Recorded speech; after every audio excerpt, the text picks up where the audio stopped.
welcome to the Fuel the Fight podcast. I am Lieutenant Colonel Nick Behringer. We have I need another word besides amazing. You know another word besides amazing?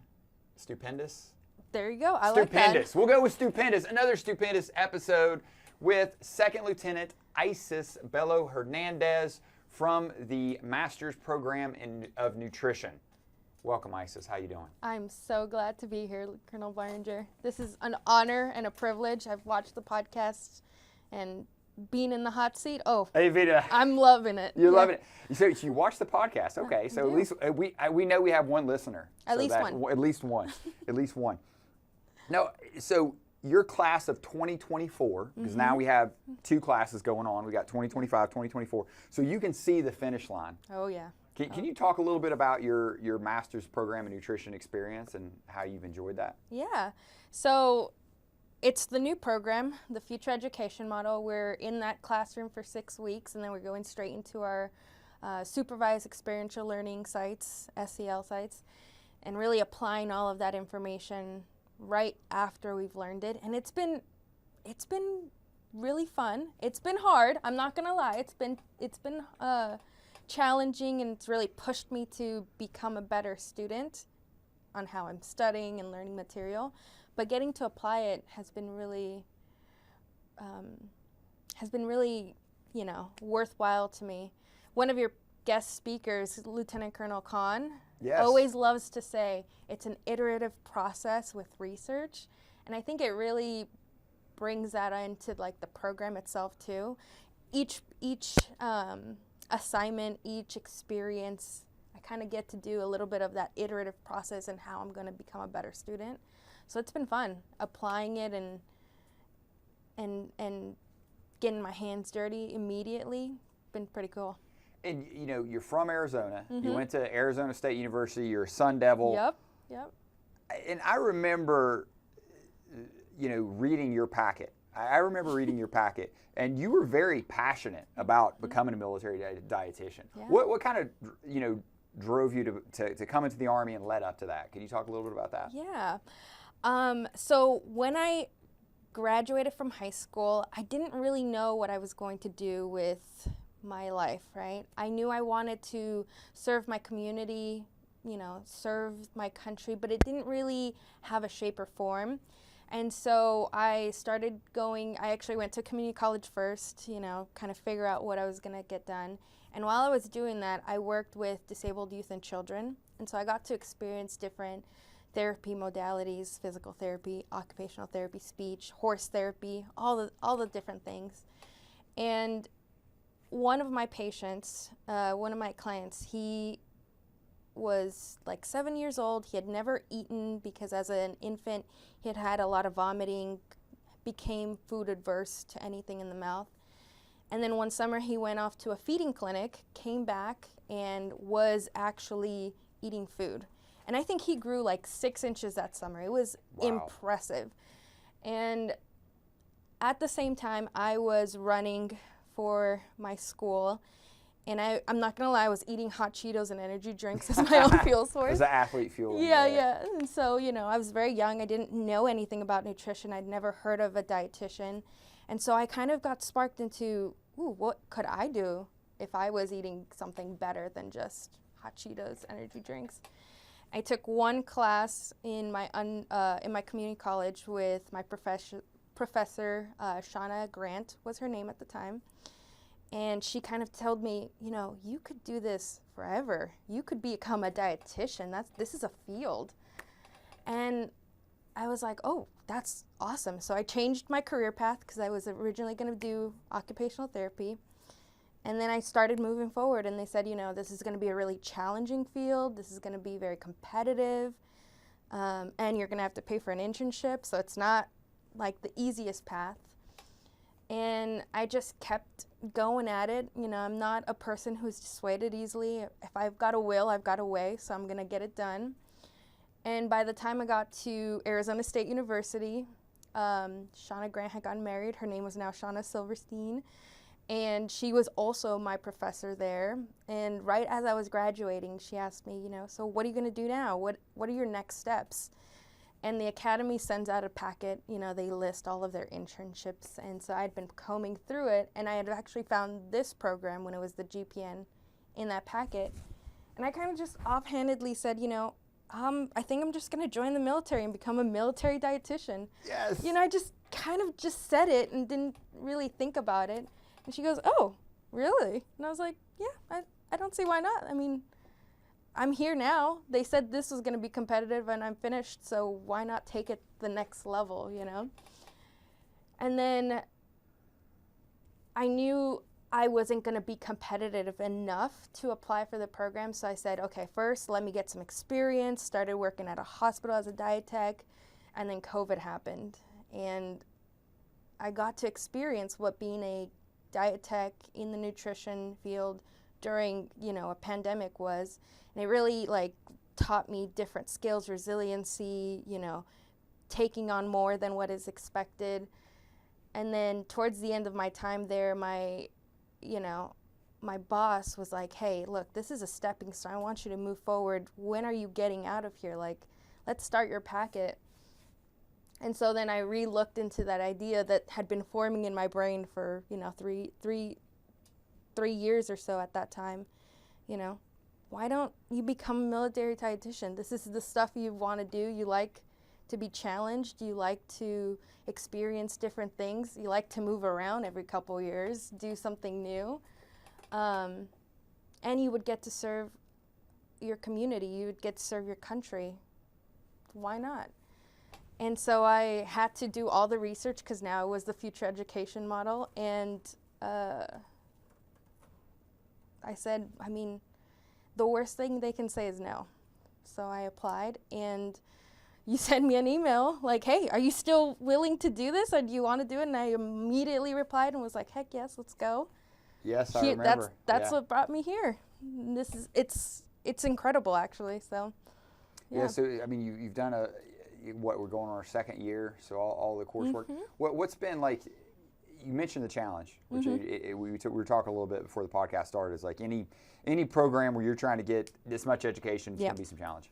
But like, what's been the most like challenging thing, and then what's the most rewarding thing thus far, you know, from your experience?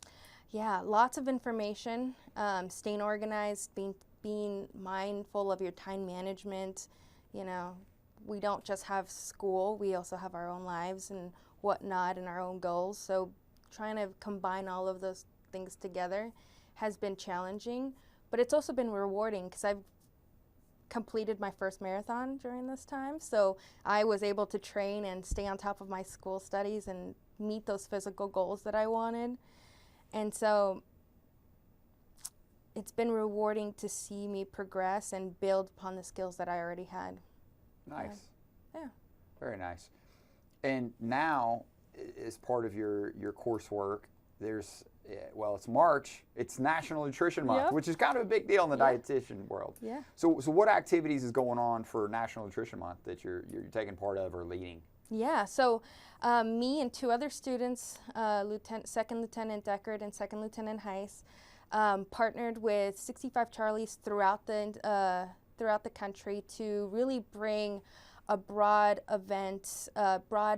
list of events, activities, articles, information. We even did a social media campaign just so that we can provide more information on what the field is, because advocacy is a very huge thing. We gotta shout out our names. We're dietitians. We're doing all this work, right?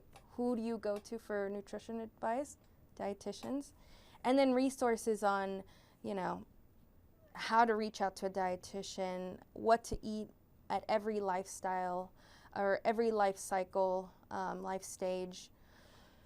You know, do you want to find more information about performance nutrition? Are you training for a marathon, whatnot? So we've worked with Banner and Walter Reed, Madigan, so all of our things are out there, but also at the Instagram at Military Nutrition too. At Military Nutrition. Yeah. Got to follow the Instagram. If Yeah. you're not following at Military Nutrition, follow at Military Nutrition because it'll have all this great information. Yeah.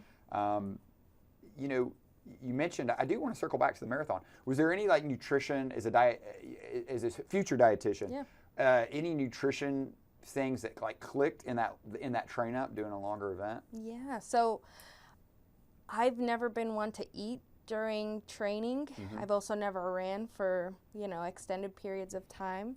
I think the longest run was like a little less than 2 hours, but I could make it without any fueling source. So learning how to fuel my body to maintain that pace that I was going, really important, yeah. And part of that was actually your class, sir, so. Paid her to say that. No, so yeah, how many, what did you have a carbohydrate per hour goal, or how was it? How did you pace your nutrition throughout the race? Yeah, so we learned like carbohydrate loading during class and how much you can absorb.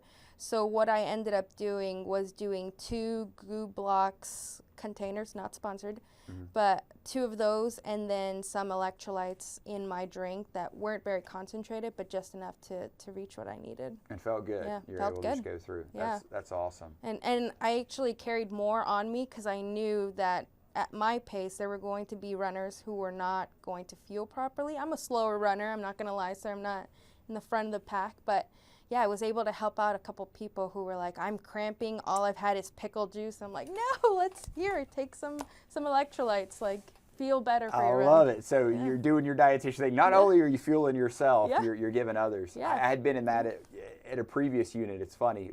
And I think all dietitians, we do this. We think about this. We were doing a very long ruck, and it was the same thing. I brought snacks for myself, but I knew the other guys. I was like, these guys are going to bring like nicotine and and drink a Rip It, and they're not going to have any food. So I had food just to hand out, But yeah, so are already thinking of these things. That is awesome.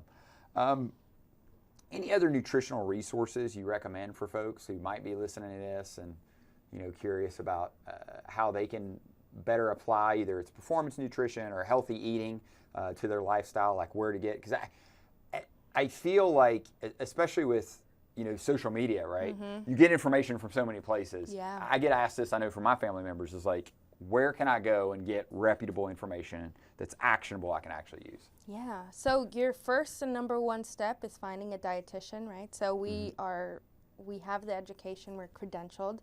And if you are a service member or you work on base and you have a CAC card, for most installations, nutrition services are free. You don't even have to get a referral from your PCM. So finding your nutrition resources on base. Here at Fort Sam Houston, we have the Jennifer Moreno Clinic. We have dietitians at the Vogel Resiliency Center, Brook Army Medical Center. So it's all of these things. If you're not on Fort Sam Houston, Military One Source can direct you to a dietitian. Following our Instagram page to see what dietitians are liking, and then looking for those government evidence-based informations, right? We're talking the CDC, the Academy of Nutrition, the NIH. All of those things are really good, but that one source, which is your dietitian, is going to be your best bet because everybody's very individual. What I eat is very different than what you eat versus the next person. So we need individualization for our resources. No, and I love that you hit there for the young soldiers listening to this. The fact that you can get access to a dietitian and it is free. Is big. Yeah. Because I can tell you I'm leaving the military in August as we discussed, and it's not free. Yeah. Nothing's going to be free in the civilian sector in terms of, and it can be quite expensive. Yeah. Talking to a worthwhile kind of credentialed nutrition professional. So if you are a young soldier and you have any nutrition questions and or you're training for a marathon or some sort of event or whatever, go see your dietitian because again, that is a great benefit that you have that I feel like a lot of soldiers, they just don't maximize it. Yeah. Particularly if you're at those holistic health and fitness units. Yeah. You have a dietitian that's just there to help you out and help you with your performance. Yeah. So what other? And it's easier to set up a foundation and build upon that foundation than try to fix something that is crumbling, Right. Having a nutritional deficiency or, getting a stress fracture, whatnot. Yeah. Now, going back to you, what do you see? I know you're just in your second year of the program, but talk a little bit about like what do you see your career trajectory or what things you want to do in the dietetic community, particularly Army dietetic community? Like what interests you? Like what type of nutrition do you want to do when you get it out of the program? Yeah, before I joined the military, I was super passionate about diabetes education because I could see the direct impact of poor education and the longevity and quality of life with people with diabetes. And even though that's still a passion, now that we've kind of transitioned into, like tactical athletes and how we can help support our soldiers and fighting the war of the nation and whatnot, I've gotten super passionate about like helping out on ground humanitarian aid. How can we help establish safe nutrition resources for communities, right? But then also at home a little bit and kind of touching on base, can we spread the word of nutrition to our young soldiers? Let's get in front of the things that can debilitate their career. Let's give them that education information before it turns into something else. So would you say, more like public health would be your... Yeah. Okay. Yeah, something a little bit more broad scope, but also individualized to each person, each community. And I know I'm putting you on the spot. So any interest in long-term health education? I would love that, sir. Heck yes. Sign me up. 20 years here. So I mean that's another advantage, right? As a military dietitian, is you have an opportunity to get paid to go to school, so in your case, if you wanted to get a doctorate in public health, you get paid and you go do that, and then turn it right around and give it back to our community and our soldiers. Yeah. So would you want to teach fellow dietitians in the future, or do you like kind of being out there as more of a practitioner or a little of both? I feel like the reason I chose this program is because it gives me the opportunity to do all of those things, right? I want a little piece of every pie. And so if I get the opportunity, I know. If I get the opportunity to teach the new military dietitians and be a practitioner, oh man, that's the sprinkles on my ice cream right there, I want it all, so. It sounds like you're going to be in the military for a while. Yeah, I want to experience all the things, Yeah. Is there been anything, like, what's the most surprising thing? Like, was there anything that coming in the military, like, you totally didn't see coming, and then all of a sudden you're in it, and you're like, oh man, wow, that was, and it could be, good or bad. Like, what's...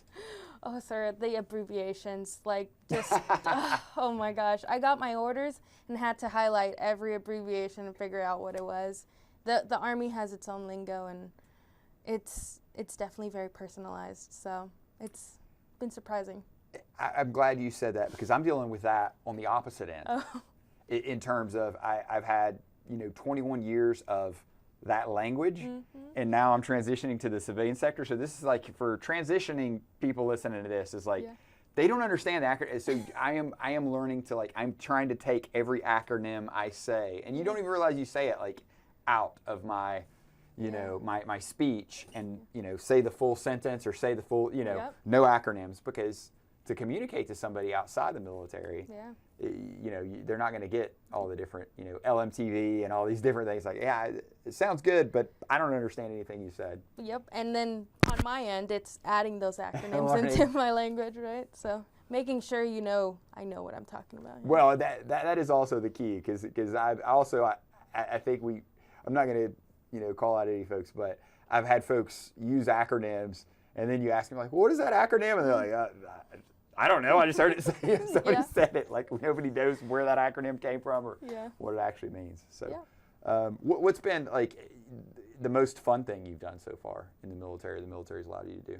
Oof. I think the top two that I don't know which one comes first.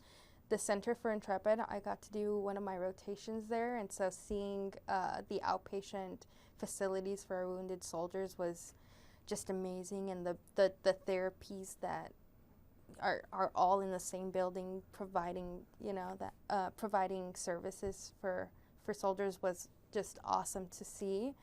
And then doing a rotation at USAA, so we got to partner outside of Fort Sam Houston. And you know, if I don't end up in the military, it's going to be corporate dining. I'll just say that, because they were so cool. So yeah, that's a great, but both of which is a great facility. And I think the Center for the Intrepid, that was all privately funded, I believe as well, which is really, really impressive in terms of the community and others wanted to take care of warfighters, and they built that tremendous facility just, you know, by people donating. Yeah. PT gym, pool, yoga, occupational, I mean, it was amazing. Yeah. Amazing experience. No. And then what have you thought of the food so far you've got to try in the military? I've had my fair shares of MREs, and it's been interesting, sir. Even the DFACs, they vary very differently, right? And to me, it's just one of those, so we can do some improvements here, some improvements there, but also our soldiers are learning what my plate is and what the go for green is, you know. I have, you know, given applaud to a soldier I've seen with very, very healthy tray on, and I was like, that's great. I love that you're doing your protein, carbohydrates, your vegetables. So it's been, soldiers are more in tune with their nutrition than they're given credit for. Yeah. I feel like, and that was sometimes a fight even in my career I would run into was, you know, there would be a disconnect between maybe a dining facility or particular people there who think that, hey, they want burgers and fries. And you talk to them and you're like, no, we don't want burgers and fries. We eat them because that's the only thing we have available. Yeah. But if you give them delicious options that are healthy and a variety, yeah, they're going to choose that. And even with the MREs, I know we like to, you know, food's easy to complain about, right? That's always going to be one. And the meal's ready to eat. For what they do, for what they are, I'm not saying there's some, you know, not all MREs are created equal. Yep. There's some different Agreed. menus that, you know, that we've had or been through that I'm not a fan of. Yeah. But for the most part, like it is impressive. Yeah. The temperatures they can withstand, the climates that they can withstand, and you can still get a meal that's pretty good. Yeah. You know, would a hot meal beat an MRE? Yeah, every time. Every time, right? Yep. But overall, getting a pizza and a blueberry cobbler and a little packaged meal, that's right in the, you know, 100-degree heat in San Yeah. Antonio or freezing cold in Alaska, right? Yeah, exactly. So I do give combat feeding, the combat feeding director, you know, credit for that, because again, the MREs, if you're comparing it to what mom makes or what the dining facility or whatever, right? Yeah, I get, there's no, but you know, if you look around the environment you're in and you're like, this is all we got, it's pretty good. No, that's exciting. Any, you know, things in the dining facilities, like how much time you get to spend there that you see that some really good things or some things you would change? I think for the most part, Fort Sam Houston has really great dining facilities. Yes. I've only been to one other installation, and variety-wise and the amount of options that are available, I mean, out of the park, just amazing. So we'll be actually doing a National Nutrition Month event at Slagle on the 15th, so I'm excited to go back and get to see soldiers there. But for the most part, they have awesome options and variety. Yeah, they do here. And again, knowing not all the dining facilities are created equal. But one of the things I've seen kind of with the emergence of social media is, have you seen the Hots and Cots? I haven't. I think it's Hots and Cots. Hopefully I'm giving this app credit. We'll have to look it up and I'll put it in the show notes. But it's an app somebody created, and like soldiers can like take a picture of their barracks or the dining facility and rate it. Oh. Like they can, like there's like a rating, you know, like a rating system that people can see, like, hey, this is what we have to eat. Yeah. Or this is where we're sleeping. Yeah. And so you kind of have that. What a great feedback. Right, to, right. Like give our soldiers some of that, like, hey, this is what we don't like. Yeah, so I, seeing that sort of leveraging social media or some sort of technology to say that, hey, again, to kind of get that vote in real time of this is what can we improve on that soldiers directly have an opinion on. Right, because ultimately for all those folks living in the barracks, they're paying for those meals. Yeah, whether it's getting taken out of their substance allowance, and it's going toward those meals. So, hopefully those meals are scratching that itch, because if they're, going to a fast food establishment for every meal, that money's being wasted. Yeah. So. That's awesome. I'm gonna have to look at that app. Yeah, sure. I think it's HOTS and COTS. Any basic nutrition advice you might offer up to soldiers or folks listening? Or any nutrition mistakes you see that's made, or any bad diet information that's out there you want to correct? Is there anything that you see and you're just like, or... I feel like nutrition is so individualized that it's hard to say this is the one right thing to do. And what I always told people is most of us kind of know when our diet's not the best, and maybe I should be choosing something different, right? If you're subsiding on hot Cheetos and energy drinks, like I was, probably not going to be feeling the best and performing the best. So try adding something to your diet versus getting rid of stuff. I like it. Can you add another piece of fruit? Add more water, add more lean meats. Add to your diet, let's not subtract. I like it. I like that. That's going to be, I think we'll put a quote on the bottom. Add to your diet, let's not subtract. Yeah. It's not about necessarily what you're doing now, but can you make that better through addition, not necessarily subtraction.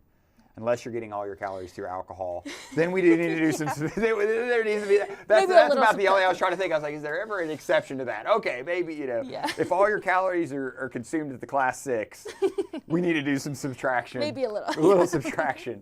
However, for the most part, it's you look at even the average American's diet, probably not getting enough fruits and vegetables. Yeah. If you're listening to this, you're probably not getting enough fruits and vegetables. That's easy to go. Yeah. So just get a piece of fruit in, add a little more green to your plate, get a little more color. Yeah, I think I would say if you can't attend any of the social media campaigns or read any articles or any of the events that we're hosting for National Nutrition Month, attend in spirit, add some more fruits, some more vegetables to your plates, even one meal, Okay.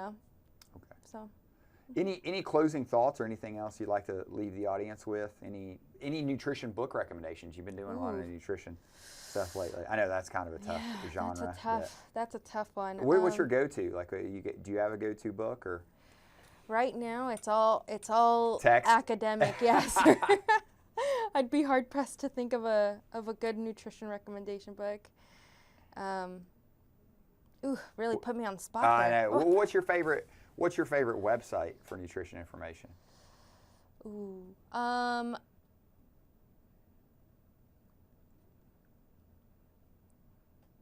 Not one. I can't. No. Okay. I like to listen to the different podcasts. Okay, so podcast. I will listen to Fuel to Fight. I will listen to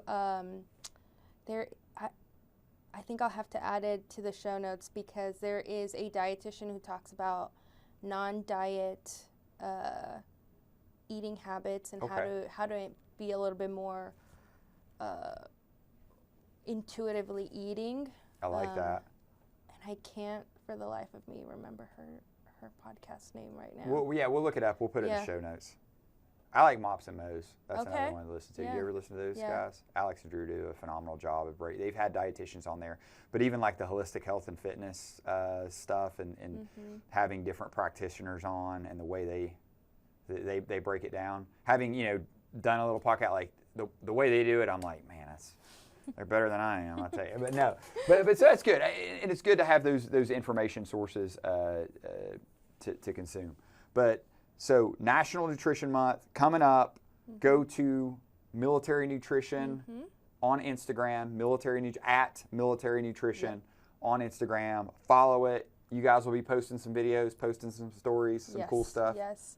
If you want to go to BAMC, Brook Army Medical Center, we have a informational video that's playing on all the TVs right now. or just reach out to a dietitian. Or reach out to your dietitian. Yeah. Well, Isis, thanks so much for coming on the show. Really appreciate it. And then I can't wait to see all the great things you're going to do in your nutrition career. Thank you, sir. Thank All you. right. Hey, that's the episode for today. Like, subscribe. Until next time, that's all we have for today. Thank you.